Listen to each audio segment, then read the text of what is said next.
Hi, this is Michael Khanna from SOS Global Indians. I'm doing a short video to touch upon this 96-hour RT PCR test rule that seems to be causing a little bit of confusion for our members, and I felt that maybe I can jump in and say a few lines to clarify and help understand the expectation a little better.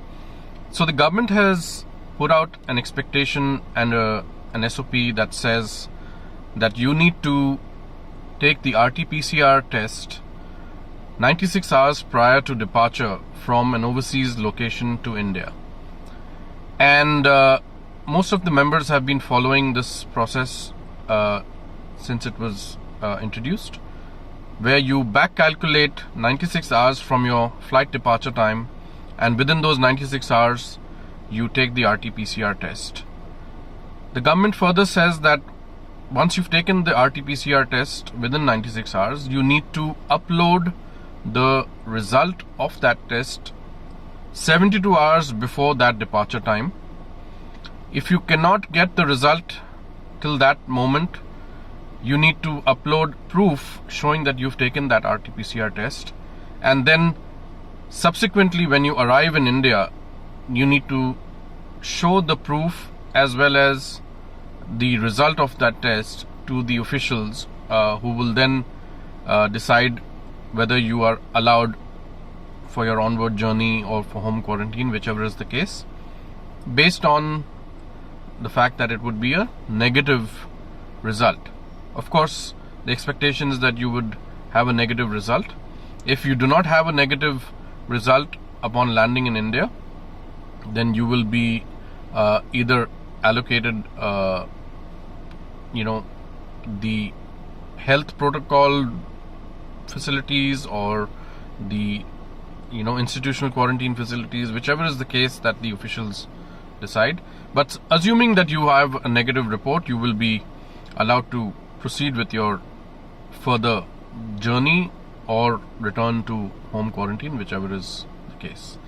Now, there is a slight variance in this when it comes to arrivals in Chennai, because the Tamil Nadu government has specified that in the case of arrivals into Chennai, the travelers need to have taken the RT PCR test 96 hours from the time of arrival into Chennai and not departure from the origin point. And this has caused some bit of confusion for many of our members who were traveling or are traveling to Chennai currently. In fact, recently we had an episode where a lot of people were stuck in transit because of this confusion. They followed the flight departure time 96-hour rule, but they were not allowed to board their connecting flight to Chennai because they had not followed the arrival into Chennai 96-hour rule. So anybody who is flying into Chennai, whether directly, indirectly, via transit, whichever is the case, please back calculate 96 hours from your arrival time scheduled at Chennai. And also please call up your airline to align with them and confirm that you are following this procedure and it is acceptable by them, so that there are no issues for you during transit.